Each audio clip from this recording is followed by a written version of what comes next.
Welcome to the John Freakin Muir Pod. Lace up those boots and sling on the pack for a romp through trails, short and long. With your host and Renaissance man, Doc. It's time to embrace the suck.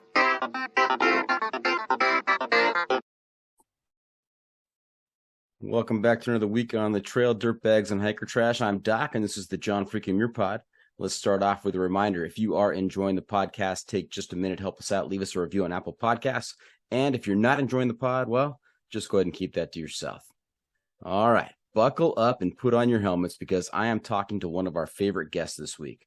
Welcome back to the John Freakin Muir Pod for a record-tying fourth time, the new holder of the unsupported fastest known time for the John Muir Trail, legendary madman and endurance athlete, Jeff Garmeyer. How's it going, Jeff? Going great. Wow. I didn't realize I've been on this 4 times, but time flies when you're having fun. That's right. And I may have said record tying fourth time. This might be record setting because Ginger Balls has been on 3 times and we have a 4th time scheduled, but that interview is not coming until later. So right now you are the current record holder. Man, this has been a good week for records, I guess. Which record do you hold in higher esteem? The JMT FKT or the JFM Pod 4th appearance? Wow, man, it's like choosing a favorite child. So I don't know that I can comment on that. All right, well played there. Hey, just remind everybody, what is your trail name? My trail name's Legend. Got it when I was 20 years old by helping bring some town food out to our group of hikers that was camped out there. And then one older guy told me that with the trail name like that, you got to do something epic in the future. So I think I've been trying to just live up to my name ever since. Nice. That's like parents who name their kids certain things to try and make them live up to that expectation. Yeah, I just had a friend talk to him, and something to do with warrior was the thing they named their child. And it's like, wow, okay, big shoes to fill as a 7-pound human at the moment. Yeah, I was thinking maybe next time around I go with Reader. Reader. Okay. Not breeder, but Reader. Reader. Read books. Yeah, like studious. I like that. That's good. Yeah. That's where the money's at, It's not in these FKTs, that's for sure. Yeah. Here are my 3 kids. Let me introduce you. I've got Reader, Studious, and Brain Fart. Nice, yeah. We'll let you pick which one's our favorite, yeah. All right. The Must Bring Gear Review. All right, Legend. We've been doing this Must Bring Gear Review sponsored by the backpacking gear company 6 Moon Designs, and I've kind of tailored it a little bit to go with today's theme. If you were to let a stranger pack your bag with pretty much generic gear for an FKT attempt on the JMT, what is the one specific piece of gear you would insist on being packed? So, yeah, Legend, what's the must-bring piece of gear on a JMT FKT? Yeah, I used these. They were actually sun gloves, and they were fingerless, but they worked perfect for being just enough warmth during the night, but also really functional so I could still eat and unzip things and get to everything on the go. But I packed them as just like a safety thing to have like a little bit of warmth for the fingertips and stuff. But I didn't realize how versatile they would be, and just, using sun gloves as for warmth and at night. It was almost like hack the system. I'd never done that before, and I was a little surprised how well it worked. And you could use anything from like the biker gloves that are fingerless, but it keeps it just warm enough, but you can still use everything you need to use. Wow. You spent a lot of time out on the trail. You've got a lot of miles under your belt, and you've got, you're still learning new stuff. I mean, it's never too late to teach an old dog new tricks. Yeah, exactly. And even as you do more things, like the weather's always going to be different, the terrain, the style you're doing. And so, yeah, it feels like there's numerous things can pick up and learn and try out and figure out on each different type of adventure, since I'm really into doing everything from a slow 3-mile overnight to a no sleep sprint through 220 miles. So There's a lot of different styles and a lot of things to learn along the way. Now, I can't wait to get into the details of the 220-mile sprint, but let's just touch upon your gear. What kind of gear did you take with you on the JMT? Basically nothing. So I didn't have a tent. I didn't have a sleeping bag.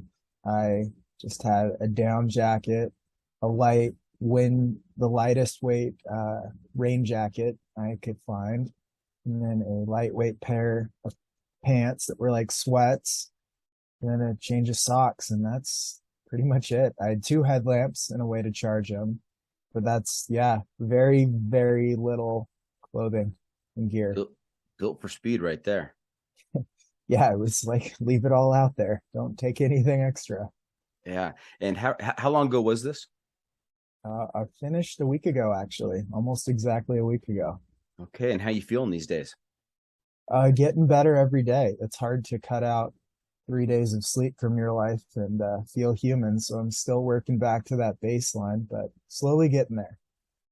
And we are recording here on Labor Day at about 10 o'clock in the morning. And even though you put your body through that and you went without sleep for 3 days, you're able to make sure that you're awake and logged in right at the right time today. Yeah, no, I'm, hit or miss for if I'm on time, but I did pretty good today. I think I was 1 minute late, which for me counts as on time. Nice.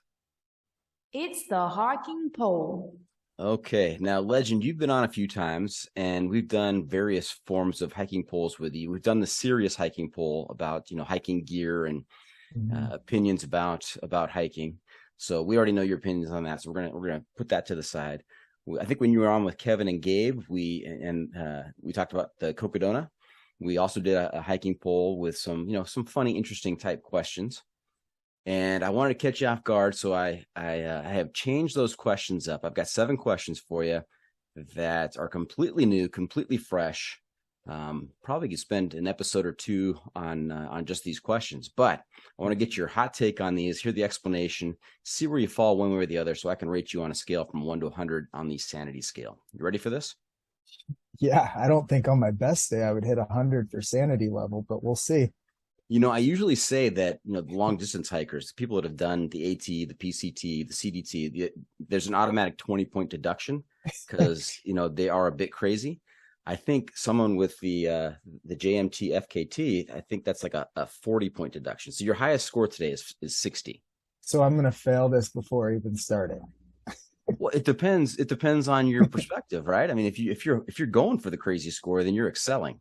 Oh, perfect. Okay. We're going to look at it from that lens. Yeah. Yes, that's right. Attitude is everything. Yep. Here we go. All right. Question number 1, the better accent, American or British? British. And so when I finished, I had to hitch back to my car. I could have taken the bus, but I like adventure. So I hitched back to my car 220 miles. And one of the rides I got was 3 British guys from over here climbing, and they gave me a ride, and they were so excited to get to pick up a hitchhiker, and I got to listen to their accent for 30 minutes. So it was that one's easy. It was front and center, and got to witness that a week ago, and it was a different way to hitch. I've never had someone so excited to have like a smelly, dirty person in their car. And did they realize who they had when they picked you up? I mean, any idea who Jeff Garmeyer is? No, we just talked about mostly their hiking or their climbing and sleeping out in the woods adventures, and they were just more excited about that. And I was just happy to get 30 miles down the road. And they hit the jackpot, trifecta. They got to pick up a hitchhiker, which sounds like they were pretty excited about. Yeah. They got to pick up a through hiker. Right. That's pretty special. And they got to pick up Legend. I mean, it's really unfortunate. They didn't know what they had when they had you in that car. Yeah, I don't know. I mean, I'm not even sure they had driver's licenses, but it was fine. It worked out and I made it. And that's the joy of hitching. You never know what you're going to get. Now, do you think if I asked a Brit, which is the better accent, American or British, you think they'd automatically go with American just because it's new and different? Probably, but I love asking this question of like friends from other places because they usually go with like the stereotypical Texas draw, which I think is hilarious. Like they think every American speaks with that Western Texas style, and it's I don't want to ruin it for them either. So, so do you feel compelled then to keep up the Texas accent in your conversations with them? I mean, it's been years you've talked with some of these friends. You make them think you're from Texas? Uh, no, I just make them think that even in the Pacific Northwest where I grew up, we still have a Texas accent. All right. Question number 2. Would you rather travel 100 years forward or backward in time? Whoa. Gotta be backwards because then I might be able to meet John Muir, right? Oh, there you go. Yeah. I think backwards would be interesting, especially if you have all the knowledge of today. You could go back and really just be I don't know, a trendsetter or something. You could get like the bell bottom craze out of the way early, and then we could move on to more practical things. I think it'd be pretty fun to go backwards and just have all this massive knowledge of the future. Do you think you'd be able to do that? Set the bell bottom craze 50 years previous to when it actually happened? Or are there a sequence of events and styles that need to take place leading up to that? I mean, would bell bottoms be successful just coming out of the blue? Maybe. I don't know, but you think what we're going back to 100 years? We're in the roaring 20s. Like this is like probably the craziest time in American history. I think there's no question. That'd be awesome to be living like Great Gatsby or something and just have this. You'd probably sound really smart and well read since we had the internet. Also, we'd probably have a really short attention span compared to them, but it'd be a fun time, I think. Fair point. The roaring 20s. And I'm going to keep as I look through the photographs back then, I'll keep my eye open for Jeff Garmeyer in case you do get to go back. Maybe that picture of John Muir and Teddy Roosevelt. Maybe there's a third person in that picture. The next time I look at it, it's legend. That's the only way you'll know because I won't mention if I ever go back or not. That's right. Nice. All right. Question 3. This I know for a fact. This question has been the subject of full length podcast, maybe even multi-episode documentaries. So I'm not expecting us to really solve this question right now, but just want to get your take on it. Are we living in a simulation? Yeah, definitely. Wow, without pause, without hesitation, he says yes. Well, I mean, every other answer could be true, but it's easiest explained if we just say we're in a simulation. Okay. That's by default, that's the answer. Okay. Are you familiar with simulation theory? Yeah, yep, definitely. You want to explain it to our listeners? No. But okay. It's a fascinating rabbit hole to fall down, and you can really convince yourself either way, and it's pretty fun little debate to have with good friends or something because it can kind of blow your mind. Yeah, I heard a little bit of a Joe Rogan podcast with guy, the big proponent of simulation theory, and I wish I knew his name off the top of my head. I don't. But this guy laid it all out, made all kinds of sense. And every time Joe Rogan would say, yeah, that makes sense. I understand that. But, we're not in a simulation. This is, he could not wrap his mind around it, no matter how well this guy explained it to him. He couldn't understand that he might be a simulation. Yeah, because then it takes out like the free will and choice and stuff when we're so used to that we actually do that. Wow, we could do like 2 hours on this. Right. Yeah. The basic theory on this is that, I think many of us have played back in the day SimCity or some simulation, some computer generated simulation type of game. There's a bunch of them out there. And I think the theory is that as society progresses, if you look, 100 years in the future, 1,000 years in the future, is there a likelihood that a civilization will have enough computing power to develop a simulation and run, simulations of their ancestors and how they lived and what they did and all of that stuff? And I think the answer is yes. And so, how many different simulations can you run? Would it be just one simulation, or would it be, almost infinite number of simulations? How many copies of the game could be playing right now, right?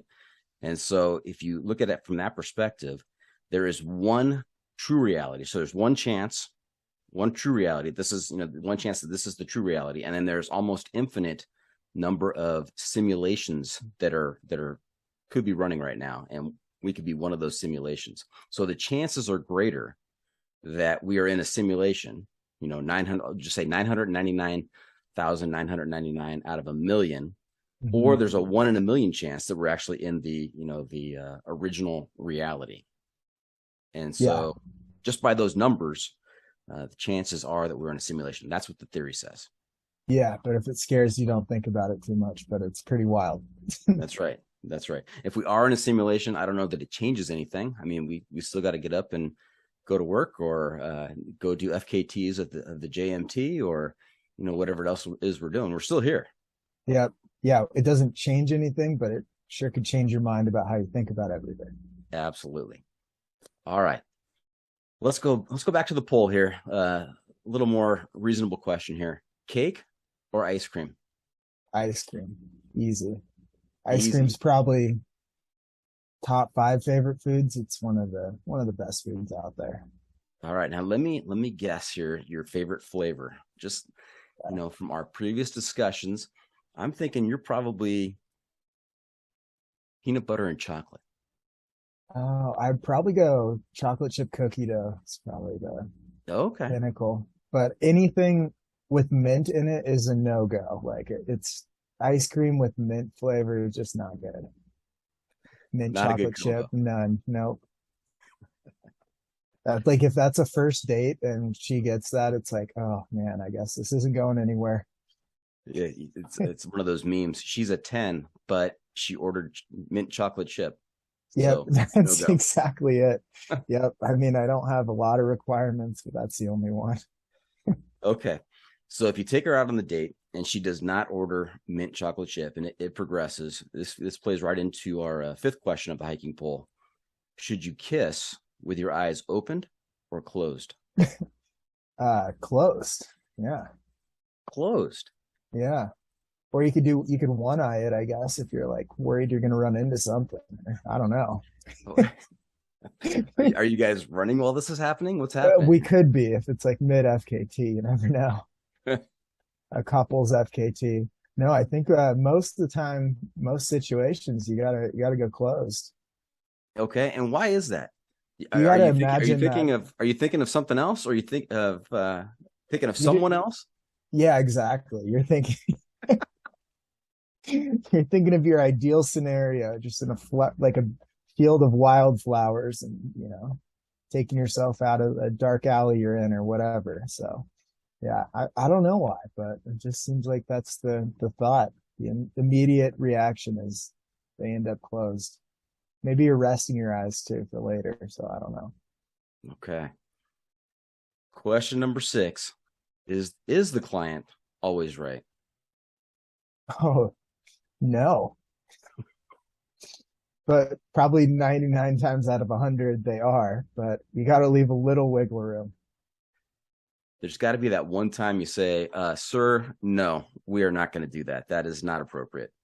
Yeah, anytime it's a blanket, someone's always right. That's where you get into trouble. But most of the time it's better to assume they're right, but you got to give yourself an option to at least save some dignity or something. All right. Question number 7. I'm not sure if you're a Star Wars fan or not, but I'll ask it in the Star Wars version of the question. And if you're not a Star Wars fan, then I'll ask it the other way. So, Tatooine or Hoth? Oh, wow. Man, they both sound terrible. I mean, maybe Tatooine with the 2 suns, and you can, there's some prettiness out there, I think. Okay, so you choose the desert climate rather than the Arctic climate. Barely. I don't know. Hoth just does not sound appealing at all. Hoth is probably like Antarctica during the dead of winter, if anyone's wondering. And I'd rather go colder, but not that cold. That's just too much. Okay. You are a Star Wars fan. You're right there. You're quoting all kinds of good stuff. Yeah. I'm I'm a big fan, but not to the level that some people are. So I'd say I'm into it. But when you see the fandom of Star Wars, it's like there's some levels that are just not attainable for how into it some people are. So you're not dressing up and doing live action role playing. You're not LARPing out there in Star Wars costumes. I would. I just have not yet. Yeah. So I wouldn't say I'd never do that. Put on that Prince Leia chain link bikini outfit with your lightsaber. That would be my first choice for an outfit. Same. What would you wear to a convention? Star Wars convention? I'd have to put on my Chewbacca outfit. But I'm hoping That's if a great answer. If I got the Chewbacca outfit on, I'm hoping it's at Hoth and not Tatooine. I like that. I really like that answer. That's good. Would you make the sound too when people interact with you? The Wookiee sound? Yeah. I'd have to get a simulated an app for that. I can't make that noise. Yeah, there's probably an app, so you could pull it off. Yeah, nice. All right, let me do some quick math here. Get your score. So add this up. Got carry the 5. Going to divide by the root of 3. Multiply times pi, and we're going to adjust. We're going to adjust for the temperature of the lightsaber at surface level here, and I come out with a pretty epic score of 44. Okay, nice. That is good. I don't know the algorithm here, but I'm assuming that I did pretty well. It's a secret formula. Yeah, no, it's only 2 people know it, the same 2 people that know the Coca-Cola recipe. That's right. That's right. You know, as Ben Franklin said, 3 people can keep a secret if 2 are dead. Wow. This is very profound. We hit Star Wars and Ben Franklin in the same minute. That's incredible. What other podcast can you listen to that does that? Probably none, but maybe there's one out there. I'm not sure. All right. Hey, let's back up a little bit. You've been on here. This is the 4th time, but just give us a quick thumbnail sketch of your background, where you grew up, and how you got involved in through hiking.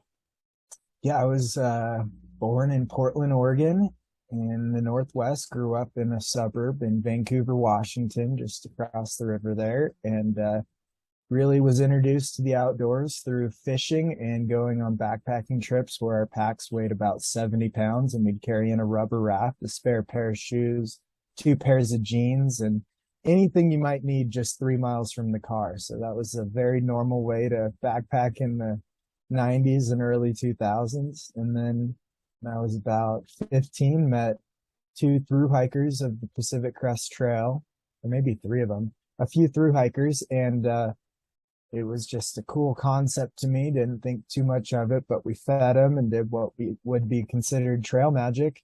And then fast forward to a year into college when I decided that I didn't like any of the things I was studying. So I decided to take a term off and go through hike the Pacific Crest Trail. And much like my background, I showed up with a 55-pound external frame pack, and I remember I would try to get to 19 miles at, like in the first week, one of the days, just so I could round it up and say I finally did 20 miles, even though I couldn't make it that extra mile. If it was like 19.1, I'm going to count it as a 20-mile day. It's funny to think about now. And then from there, I went and kept up in the ante. I did the Pacific Northwest Trail. I finished out college, got a job in the corporate finance world for a little while, and decided that was not rewarding. I'd rather use my time not making lots of money and instead be outside. And so I quit that career and ended up doing the calendar year Triple Crown, and then the Great Western Loop, and then FKT, so speed records on the Arizona Trail, the Long Trail, the Pinhoti Trail, the Colorado Trail, a number of them. And slowly built up some work and things in the outdoor industry, and wrote a book, and I don't know, it surprises me what I fit into the last decade. So just 31 and still building stuff and squeezing in as much as I can. You know, and I think I've heard about your brief career in corporate finance before, but it always strikes me as just so not Jeff Garmeyer. It's like a disconnect. Yeah, it's a little strange. I don't even know. That was such a different version of my life. I was like doing the very traditional thing of living in downtown Denver, had like a 2-bedroom apartment, thinking of buying a brand new Tacoma, looking at putting a down payment on a house, and then I just blew it all up and did not go that route at all. So it was yeah, it's very strange. There's not a lot of crossover from that period of life to this one. Now, you kind of just blew past a number of things there. I just want to go back real quick and explain to people who may be listening to the first time or haven't heard of some of these things. The calendar year Triple Crown, that's where you do the 3 American long trails in one calendar year. Yeah. You're doing PCT, the AT, the CDT, and that's about, is that 7,000 miles thereabouts? I think I hit 7,800 miles for the total. 78. Yeah. Mm-hmm. So yeah, it's a good chunk. And I started the Appalachian Trail in early February. So it was my first real winter backpacking experience. And that was pretty eye-opening. I remember it was like week 2, I'm in the Smokies, and it hit like well into the negatives and snowed 3 feet. And it was like, what am I doing? I still have like 40 more weeks of this. This is week 2. So. Now, when we started this year, I had talked to a number of people, a select number of people who had done the calendar year Triple Crown, yourself included. I think before this year started, the number was at 13 people who have actually completed the calendar year Triple Crown. This year, I think there are a number of folks attempting that are currently out there. I'm thinking specifically of Quadzilla is out there on the trail right now trying to accomplish it. He seems to be doing very well. I think there's like 3 or 4 people right now in the midst of a calendar year Triple Crown attempt. Yeah, I don't know. It's hard to keep up and follow. I know that at the time I was the youngest one to do it, which is pretty crazy because I did not know anything about what I was getting into. But yeah, pretty good friends with Quadzilla, talked to him some. And actually, fun fact about him, I wrote an article about he finished the Continental Divide Trail, and a week later he ran and won a 100-mile ultra marathon, which is like, through hiking will get you into shape. Crazy. That is nuts. I always ask people on the podcast, ask my guests, where they're from, where they grew up. And, typically, get pretty normal type answers. Grew up over in this part of the country, did this, first got exposed to through hiking in this way. His answer, Quadzilla's answer, was one of the most mind-blowing answers I've ever had on the podcast. He was actually born in China, and his father was a dissident who gave public speeches, speaking out against the Tiananmen Square issue, the protests, and I think it was looking like the dad was going to be thrown in jail, and so the family actually sent Quadzilla. Actually, his name's not Quad. His name wasn't Quadzilla then. It was, I think it's Jack. They sent Jack over to the U.S. by himself at the age of like 8 or 9, and he was adopted by a lady in the Southeast, and that's kind of how he picked up his growing up in the Southeast and being kind of in a rural community. That's where he kind of picked up his love of the outdoors. But really, one of the most remarkable stories I've ever heard. Wow. Yeah, that is pretty wild. Makes it through hike seem a lot easier. You're just having to survive at 8. Right. And then you also mentioned the Great Western Loop. Yeah. Yep. Tell us what the route is there.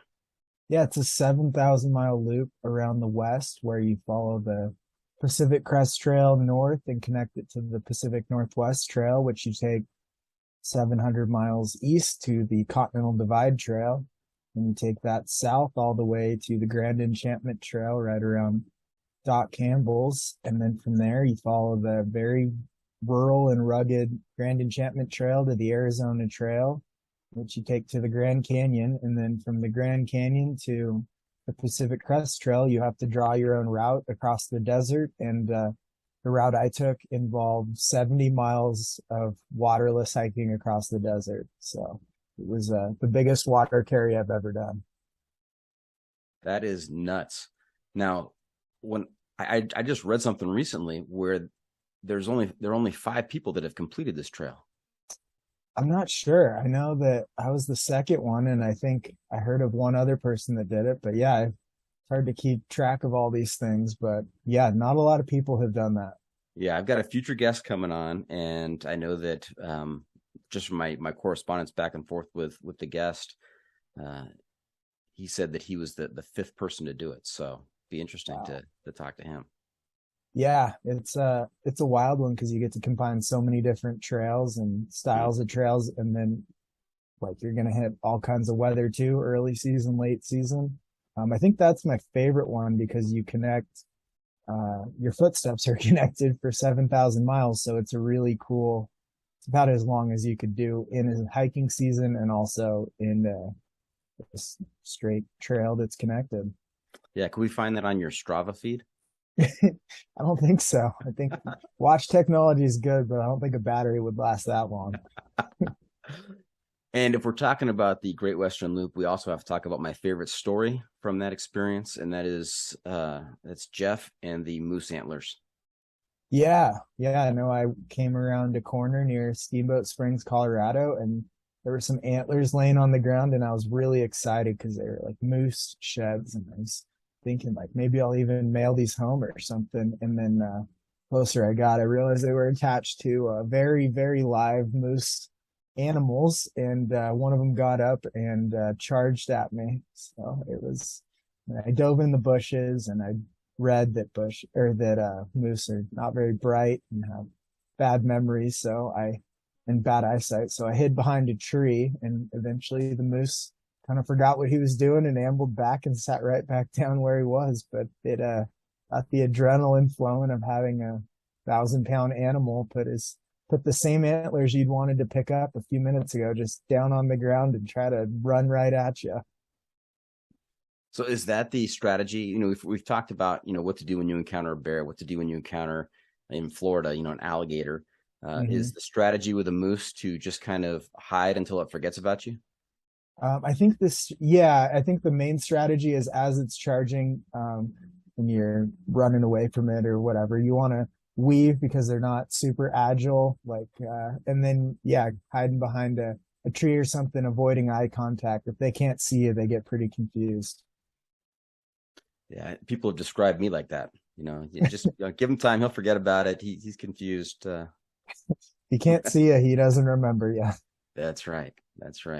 All right. Hey, we're going to take a quick break. When we come back, we're going to get down into the nitty gritty of the JMT FKT. We're going to hear all the details, all the glory and the horror. So stay tuned for that. We'll be right back. Welcome back. We were talking to Legend, and we're going to get to the part that you've all tuned in for. You guys didn't tune in for, I know, discussion on simulation theory and Ben Franklin and the Roaring Twenties, but we went there anyway. We're going to hear about the JMT FKT. First off, Jeff, tell us about what is an unsupported FKT. Define that for us.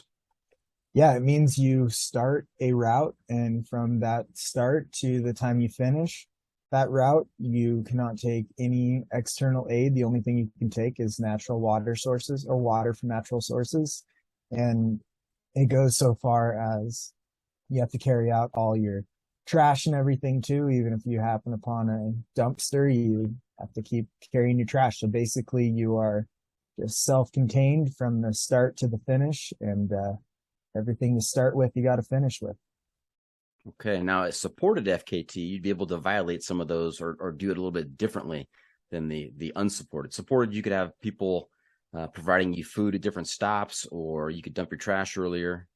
Yeah, basically supported is very similar to a race where you could have like kind of impromptu aid stations, and you could resupply with like friends, and you could even have pacers out there running with you through the night and helping you with navigation. But unsupported, you can't even rely on people out there pacing you or doing it with you, or else it takes away from that style. Okay, now you now have the unsupported FKT for the John Muir Trail. What was the previous record? The previous record was 73 hours, so that's 3 days and 1 hour for those who suck at math. And what is the new record that you set? Yeah, I took a whopping 13 minutes off it.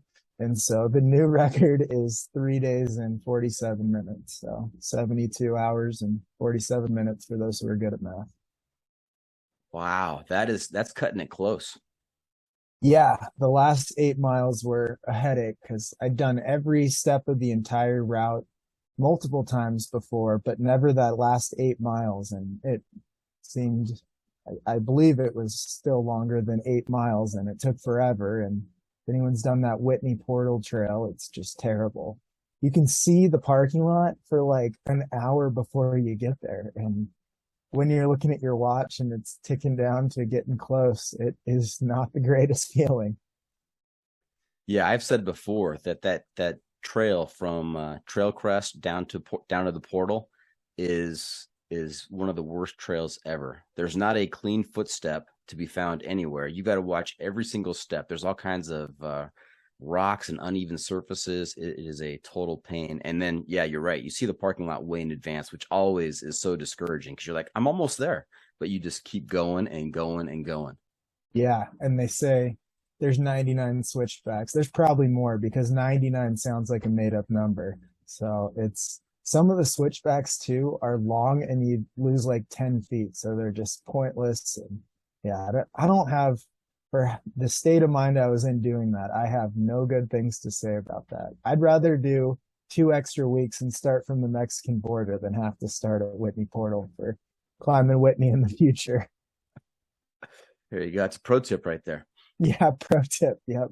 Just take the month off and avoid Whitney Portal. Okay. Now, at what point of the year did you decide, you know what? An FKT of the JMT, that sounds like something fun to do. I'm gonna give that a shot. Tell us about the decision-making process there. What was your motivation? I'd thought about it seriously since 2019. I'd actually backpacked it or through hiked it at a more leisurely rate and thought about maybe I could do it that year in September or so. And then life and COVID, and last year I just was a little too nervous that I wouldn't be successful, so I didn't do it. And this year I actually had 3 different permits for it, like a day out, and canceled all of them, or 7 days out I got them, and then canceled all of them. And then until finally it was like, okay, I'm actually going to do it with this date. I think it was the 26th or something I started. And so it'd been a lot of waffling back and forth, but probably I had it all planned and ready and knew what I would take, but just the final plunge only happened 5 or 6 days ahead of time, where I actually accepted I was going to hit the start line and go for it, because it's a very competitive record and I was not quite sure if I could pull it off. Okay, and let's talk about preparation. 2 parts: the physical preparation. What did you do to train for this attempt? Well, since I was last on it after Cocodona, I have run so many races and done so many miles that it's kind of been a summer of maintaining a pretty good baseline. I did slow down and do some more like slower miles with a little bit of a pack and stuff rather than more running miles, but the fitness was there, I'd say, much ahead of time of the mental game, where I just needed to fully be committed and think that I had a chance. And that was a lot more difficult this summer to wrap my head around than simply showing up physically able, but not mentally motivated, I guess. Because it's one of those things where you can have a great first day or a second day, but by the time that last night hits, you got to really have something there that is deep intrinsic motivation that is the reason you keep going. It's not really like a competitive thing or anything. You got to have this reason that can get you through times when it feels pretty or sounds pretty good to just lay down and sleep for a few hours, and you have to do exactly the opposite. Wow. Now, in terms of the logistics, the prep for the logistics, I mean, how did you? I guess there's no resupply, right? You are just packing what you got. Are you planning on doing this with no food, little food? I I mean, 72 hours, you have to be consuming some fuel for your body. How did that work? Yeah, I usually plan for the first 2/3 on something of a 3-day length, like 2 days of a pretty good, try to get 4,000 to 5,000 calories in. And then that third day, you have some food to eat, but you're not usually, your body's kind of over trying to fuel and push at the same time. So there is really factoring that in, and you're not out there eating fine cuisine. You're eating very defined things that are high calorie per ounce and usually limited sugar. So you're getting more carbs and fats that will burn a little better and give you like more sustained energy versus anyone who's had a sugar crash, that if you put yourself out in a record attempt or even a run and you have a sugar crash, it's pretty rough. So you try to avoid that when you're packing your food. So I took, how I plan these is I had 3-gallon Ziploc bags, and each day of food was in one of those. And that's what I would eat for that 24-hour period. And then I'd move to the next one, hopefully having consumed all the calories. But I was a little, I live at about 5,000 feet, but most of the trails above 10,000 feet. And the altitude sucked a little bit of my appetite. So I finished with at least a couple pounds of food that I wish I would have consumed, but I guess it was just training weight. Wow. And did you go northbound or obviously you went southbound if you finished it at Whitney Portal? So you went southbound. You start off at Happy Isles in Yosemite. Yep. Yeah. So that direction is, I think, a 4,000 foot net uphill. But why both me and Joe Stringbean, who had it before me, went that direction is it's the only way you can get permits unless you plan 6 months out. And so it was kind of just destined to be that direction because it was the only permit I could get. Okay. Now you show up to Happy Isles. Are you alone? Yep. Does anybody start out with you? Nope. Nobody. Start alone. Sleep in the backpackers campground the night before. My car's parked at the overnight trailhead parking, and I had everything packed, but woke up with the sun, maybe 6 in the morning, go over to my car, empty out my entire backpack and just repack it one more time to make sure I got everything, and then amble the half mile or so to the start, and then stand there and get bitten by a few mosquitoes until I find someone to walk by and take my start photo. And then that's when I hit the watch, and the watch doesn't stop until I get to the Whitney Portal trailhead. So by now, some of our listeners have figured this out. They've done the math. 72 hours, 220 miles. You're averaging more than 70 miles a day. Yeah. I think the goal was to average on elapsed time and pace faster than 3 miles an hour, including stops and everything. So for 3 days, total movement of faster than 3 miles an hour was the goal. So I don't know about everybody else out there, but I've been in the Sierras. I've been there with a backpack on. I've hiked the John Muir Trail, and 3 miles an hour. I mean, there are sections of the trail when I was hiking it that I could do 3 miles an hour. There are many, many, many, many more sections where there's no way I'm doing 3 miles an hour. I'm climbing at elevation. I've got a pack on my back. I'm going uphill over passes, and that's typically like could be a mile an hour, mile and a half an hour. And so to do 3 miles an hour, 24 hours in a day, that gets you to 75, right? 75 miles in a 24-hour period. Yeah. That is almost impossible to believe. It's incredible. Yeah, it's insane. It's like all these adventures I can think about, individual hours and the push while you're in the midst of it. But then when you look at the whole thing on aggregate, it's pretty insane that a body can do that. And that's where that whole mindset and mental thing goes in of like, if you're counting down the miles or you're thinking about it in the wrong way, you have no chance. It's got to be this perfect mentality you go into it with of sustained effort. And my next goal is Glen Pass. My next goal is this pass. You cannot think of 220 miles or else you'll just quit out of just being scared because that's ridiculous. That's right. It's like the old adage, how do you eat an elephant? Yeah, one bite at a time. That's yeah. right. That's right. Now, I imagine that keeping up a 3 mile an hour pace for 24 hours a day for 3 days, there had to be plenty of high moments and plenty of low moments. You want to take us through some of those? Yeah, I'd say the high moments, one of the big ones was getting to Donahue Pass, which is about mile 36. And that's right when you exit Yosemite National Park. And I kind of think of it in my mind as, all right, you're in the thick of it. You're out of any cell service or connectivity. The people on the trail are mostly just backpackers from there on. So in my mind, it was a pretty big landmark, and I got there in 10 hours. So it was like, okay, I'm holding up and I can do that. And so that was a really big confidence booster. And then from there, the highs and lows just were jam packed. Like one moment I'd be on the verge of falling asleep while walking, and the next I'd have this like hit of adrenaline and like sprinting up a hill by near Red's Meadow or something, and just thinking that it's so amazing to be out there. And when you're on this like thin ice mentally and with sanity, something as cool as a beautiful view of the night sky or something can turn your mood around, or stubbing your toe can send you into a spiral. So it's just this trying to maintain as even keel as possible. But I would say the lowest point was maybe 30 miles to go, 25 miles to go, just after Forester Pass. I was so tired that I'm walking and the ground is bouncing. Like my eyes and brain cannot figure out how to make the ground level or anything. And I'm just going crazy. And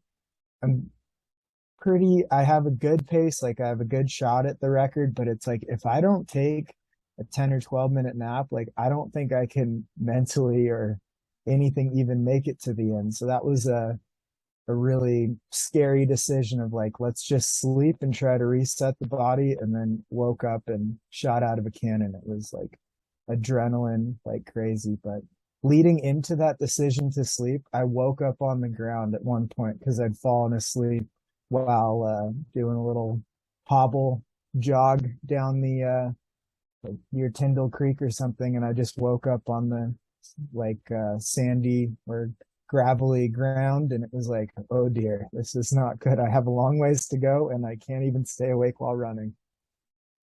Wow, that is a dangerous decision to take a nap, right? I mean, you're out there by yourself, you're exhausted. I don't know how many hours you've been awake up until that point.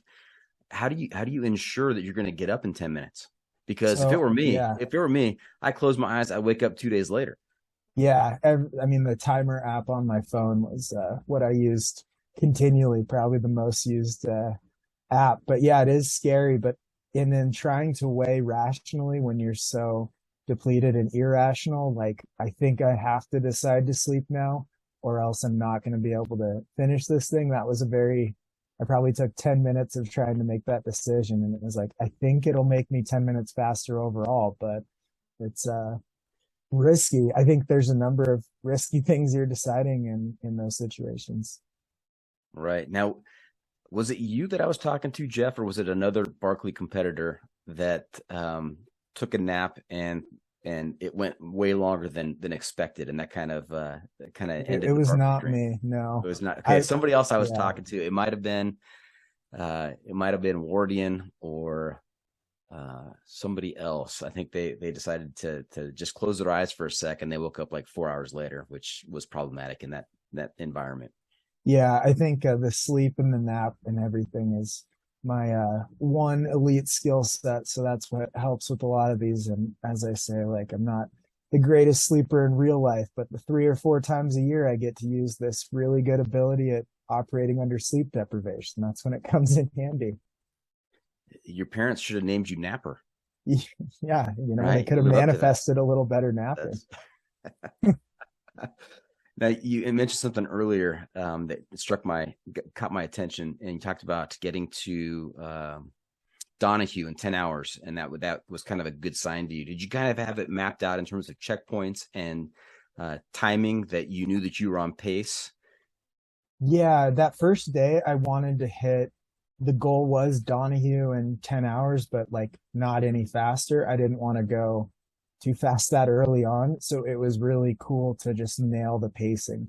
Not only was it like fast enough that I wanted to get there, but it was also like slow enough and I felt good enough that's where it was such a high. It was like I just nailed exactly the time I wanted to get here. And if I'd gotten there in 8 or 9 hours, I would have been a little worried, like this one's gonna come back to bite me later, I think. So that's why it was such a big lift, is just had known in my head, which is what a sustainable pace was. And I just felt sustainable and nailed it right there. And, entered the first night at a good pace and at a good spot. And, that full first 24 hours, I think I ended up with 77 or 78 miles that first day. And it just felt like perfect. Like I wanted to hit that number, right around 80. And it just was, it was good. I just knew if you go out too hard, it's going to be real tough on that back end. So felt good to be consistent and right according to plan. Okay. Now, how much actual sleep did you get on the trail? I think an hour and a half of actual eyes closed sleeping. I really struggled the first night. I wanted to get closer to 30, 45 minutes, but every time I would try to get myself to lay down and fall asleep, I just couldn't sleep. I was a little too wired or something. And it was like, if I can just sustain a little sleep a night, it'll keep me more sane for the last trek through the night in up Whitney. But it didn't work out that first night. I was not very efficient. But once you get about 48 hours in, or maybe even 36 hours in, I could just put my pack down, use it as a pillow, close my eyes, and be asleep for as long as I set my timer for. And then I could wake up when it went off. It'd be walking again in 10 seconds. It's the strangest mentality. That is wild. Now, 24 hours in, you're about 77 miles. Where does that place you on the trail? Just under Silver Pass. So I'm headed up Silver Pass. I think it's the Cascade Trail or something down there. You cross that bridge and you're headed up Silver. That was my morning. And that was the first pass in 2011 when I first did the Pacific Crest Trail. That was I think the first and only pass I ever did alone. So it was a pretty cool experience to be alone this time going up it and having so much more experience and knowledge, but kind of a cool connection that I got to relive that second morning. Mm-hmm. And then 48 hours in, what mileage were you? Let's see. I think that was 72 hours in that period. So that would put me at like 150, I guess. So where would that be on the trail? Somewhere after Muir. So coming up Mather, I would have been on like the Golden Staircase, Palisade Lakes area, right around that timeline. Nice. And what time of the day did you hit the Golden Staircase? Perfect, like morning light, just light enough, just put the headlamp away. I remember like just feeling a bunch of energy because it's such a cool feature. And it was cool to hit it in the daylight. And it's a weird thing. From like 2 to 4, you have no energy. You're fighting a lot of things. And then that first bird starts chirping and the sun comes up a little bit and you just have this immense energy back and you feel like a human again. And that's exactly how Mather and that Golden Staircase up to Mather felt. Yeah, I think it's common to have kind of a love-hate relationship with the Golden Staircase. I mean, I hate the idea of doing that much elevation in that short a distance, but at the same time, it is one of the more spectacular features of the trail. And when you get up there, it's just awesome. Yeah, to describe what they did to build the John Muir Trail, that would be the perfect photo of like they went to this length to build a trail through these mountains, and it's incredible. Yeah. All right, let's go to the final 8 miles. So at this point, you've got an hour and a half of sleep over the past, 70 hours. Yep. And how are you feeling at this point, just mentally? Are you hallucinating at this point? I'm not hallucinating anymore. The sun has just come up, so usually hallucinations will lessen and a huge burst of adrenaline hit. So everything is feeling like not normal, but a little bit like I'm at least connected to the simulation we're living in. But from trail, so I hit Whitney and then backtrack. It's like 2 miles back to trail crest, and that's from there to the bottom is roughly 8 miles, they say, and that's the only 8 miles of the entire trail I'd never done before. So I'm entering this thinking I have no clue how long it's going to take, what I'm dealing with, how many tourists or gay hikers or anyone's going to be out on the trail that I'm trying to sprint by. And so it's just like this blanket of anxious energy trying to shuffle down the trail, which, as you mentioned, has terrible footing.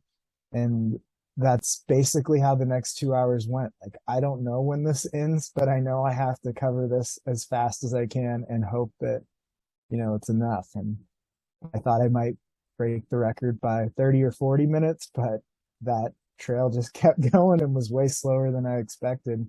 In fact, 2 miles from the end, when you can really see the parking lot and the trail gets a little smoother, I just started running. I think my mile 218 was like a 6:20 mile, and I'm just running it with a pack on because I'm like, I cannot miss this by a minute or something. So I'm just sprinting down the trail, and I have no idea how my legs could even handle that. That is phenomenal.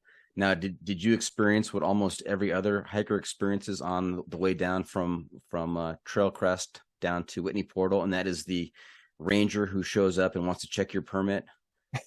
No, I did not see a ranger looking to check my permit. And in fact, I would have probably run right by them, and maybe I'll come back later to show my permit. But once I got to once I could see the parking lot, 4 miles to go or something, there was no way I was going to stop for anyone. And whether that's right or wrong, I would have even hiked back up 4 miles to show my permit, but I was not going to jeopardize it when there were just minutes to play with there. That would have been so frustrating, I imagine. The ranger's like, you shall not pass. Let me see your permit. So what I did do, I never did get checked, but as a precaution, I had taken a photo on my phone and was like, maybe this will be good enough to just be like, I'm going for the record. Here's a photo. And so it was like, this will be quicker than having to grab it from the back of my pack or something. Yeah, here, run along beside me and I'll show you. Yeah, here, jump on my back and I'll just show you while I got to keep going or something. Now, did you ever get slowed down by other hikers who maybe wanted to have conversations with you about what you were doing? And a few times, but I love having conversations with people. And a couple times they're like, no, you should go. And it's like, oh, okay, I'll go. But one was by Lake Edison down after coming down Silver Pass, you drop way down. Another was on Glen Pass, and a few hikers, and just was asking them about their trips, and they're like, no, don't ask us, just keep going. Like, got a record to set. He's like, this was a good excuse to catch my breath, but I guess I'll keep going. They did not want to be the footnote to the story of why you did not make the FKT. Yeah, I guess so. But it's fun to interact with people, and everyone's on their own journey out there, whether it's 3 days or 3 weeks. So I at least like to ask their name and ask how it's going. But it was funny to get turned down for having a real conversation with a number of people out there. Now, I know it was a low water year. We've got an historic drought going on in California, but so did that make the river crossings kind of very non-eventful? Yeah, actually, my feet only got once, and I could have avoided it, but I just wasn't thinking. But my feet got a little bit wet in Evolution Creek, and that's the only one. The rest of them, didn't even have to get wet. So I've never been out there this time of year. I've always done it at least a month earlier. So when I've been out in the Sierra, and I was just shocked at how low some of the crossings, I felt like I was risking my life to get across, were like ankle deep at most, but just rock hops. It was very different style than my past. Yeah. Now, you mentioned earlier when you started this, you waited for somebody to walk by and kind of document your start time. Is that part of the normal procedures for documenting an unsupported FKT? Actually, this one I just wanted a good photo to show as the start. I didn't really, and it was like I can wait as long as I want because nothing matters until I start. But yeah, I tried to take one with the timer on my phone, and it was like you're here. This is a big deal. Why don't you just wait 5 minutes for someone to come up? So it was more just my own ego wanting to document it with a better photo than I was going to take of myself. So, Okay. and then at the end, I had the same thing. I finished, stopped everything, took like a selfie, but then waited for someone to actually take a coherent photo that looked a little bit better. Got it. Now, who do you have to submit the start time, the finish time, these photos in order to prove that you actually did this? Yeah, start time, finish time, all the photos that are on the original, like on my phone, because then they'll have the metadata of the time they were taken and stuff like that.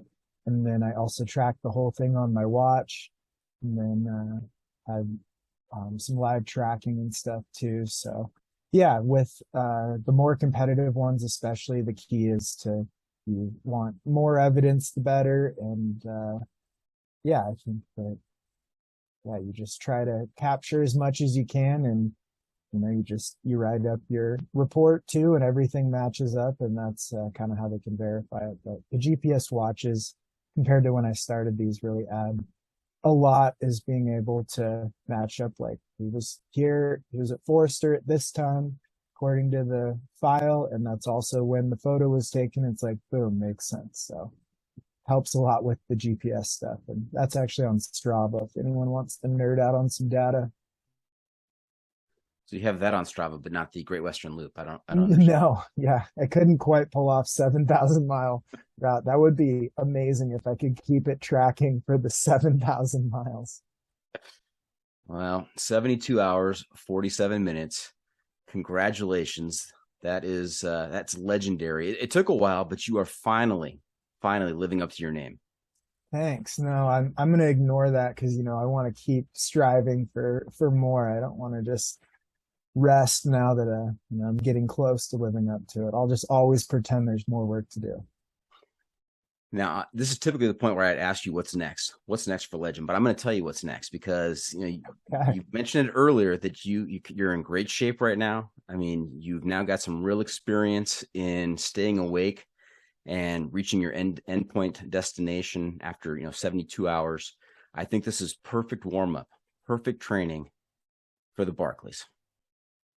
Yeah, I think so. I mean, I think I'll squeeze more things in before the Barkley, which would be next March. But yeah, I agree. I'll put an application in again this year. All right. And again, just throwing it out there, if you get accepted into the Barkleys, you need an extra crew member to do some stuff. I'm always I'm there for you. That you're always open that weekend?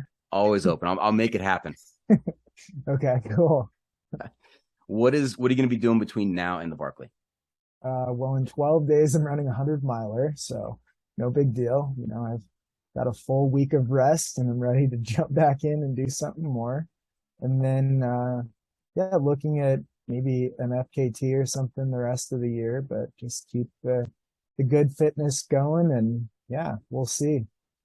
But it's called Plain 100-miler, and I think there's one aid station, but it's pretty much an unsupported 100-miler. Wow. Is it flat? No, it is not. It's up by Leavenworth, Washington. Well, good luck in that. Hey, Legend, after 72 hours and 47 minutes and lack of sleep in this haze, do you know where we are right now? Probably the pro tip of the week. Oh, man, can't put anything by this guy. He knows it. The pro tip insight of the week. That's right, half calf. Now is the time for Legend to share some trail wisdom to make our listeners' next outdoor experience even better. So what bit of wisdom do you have for us this time, Legend?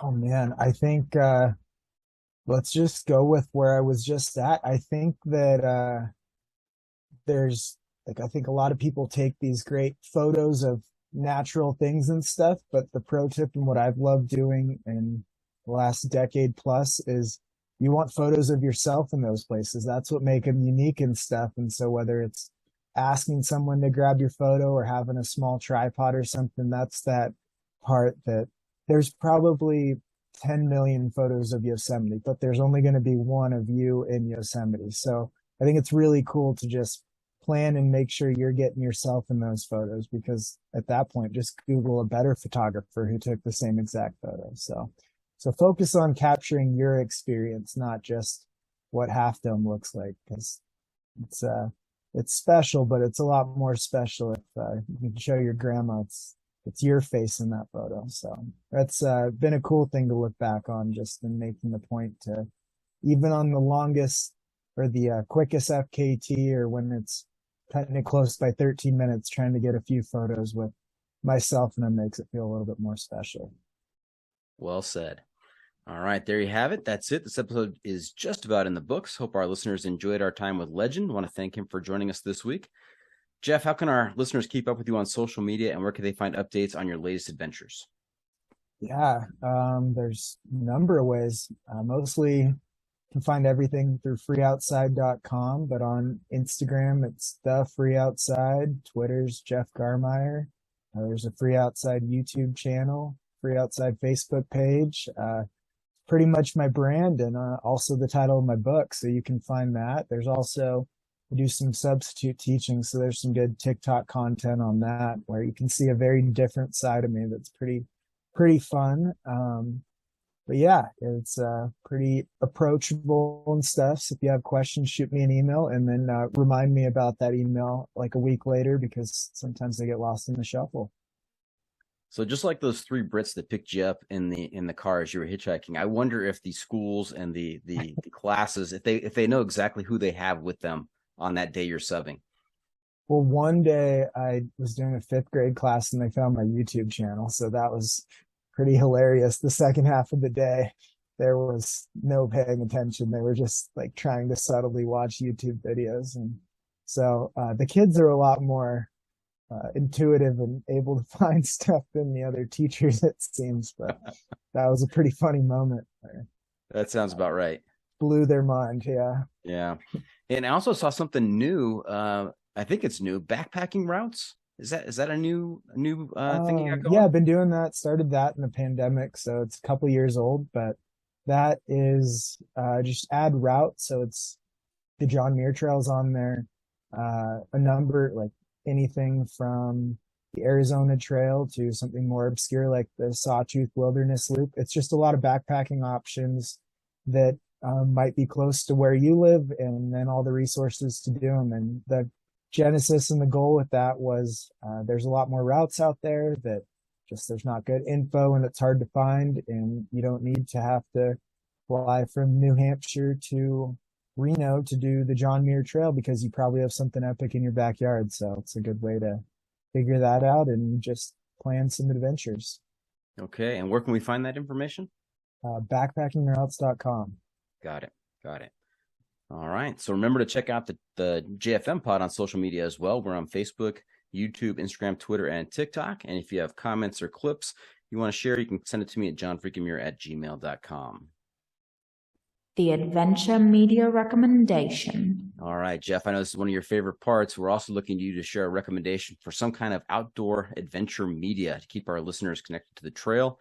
This could be a documentary, it could be a book, a YouTube channel. What do you have for us? Yeah, we are going to be doing a film tour for a film on when I set the Colorado Trail unsupported record in 2020. So that'll be this fall. We're dropping the trailer here in the next week or so. So just a subtle plug on my own adventure media recommendation. And then beyond that, man, there's so many good books out there. I think, The Participant by my friend Dylan Harris on he videos and does a lot of movies about athletes that go after like 100-mile races and things like that. And this film is him going after one. He was like, I want to be able to relate to the people running these things. So he cataloged the experience of what goes into running a 100-miler. And it was a really cool inside look into someone who's been exposed to some of the most well-known athletes in the country and in the sport. And then it's like his attempt to run a 100-miler. And so it's really cool. It's on YouTube. And I think it's under the Air Viper running channel, and it's called The Participant. the participant. I'm going to have to check that out. That sounds awesome. What have we not asked you? And before we wrap things up, just one more segment for you called What Have I Not Asked You That You're Dying to Tell Us About? What did we miss from the FKT? What didn't I ask you about? Wow, this is a great question. Man, what have you not asked me? I think you asked me almost everything, although so I've been up Mount Whitney now 4 times, and I've tried to be up there for sunrise twice, and it didn't work out. And by not trying this time, I ended up on top of Mount Whitney for the most spectacular sunrise. And it was one of those like serendipitous moments that it was just very cool, because never had gotten the timing exactly right. And this time, by literally not trying at all, nailed it. So it was just a very special and personal experience up there that was part of a bigger adventure as well. Sometimes the simulation just allows everything to fall into place. Yeah, it was magical. Just, that one thing you don't even try at, but it still works out perfectly. It was pretty wild. All right. Hey, that's a wrap from the John Freakin Muir studio. Any shout outs to friends and family, legend? Sure. Yeah, I'll give a shout out to my good friend Jason Fitzpatrick, who has the best or probably the most popular film on the John Muir Trail. So if you are wondering what exactly it is the John Muir Trail was and that I did, it's called Mile and a Half, and I would check that out. There's also a film he did on, I think it's either on YouTube or Vimeo, called Unsupported, which catalogs John Muir Trail FKT attempts. So those are 2 ways to see what in the heck goes into something like this. Yeah, Jason Fitzpatrick, awesome guy. He was a guest on the podcast as well. Had a lot of fun talking to him. He does a podcast that he co-hosts with the creator of Jeff Hester. Jeff Hester, that's right. Creator of the Six Pack of Peaks Challenge. Really good stuff. Both those guys are just fantastic guys. A lot of fun to talk to.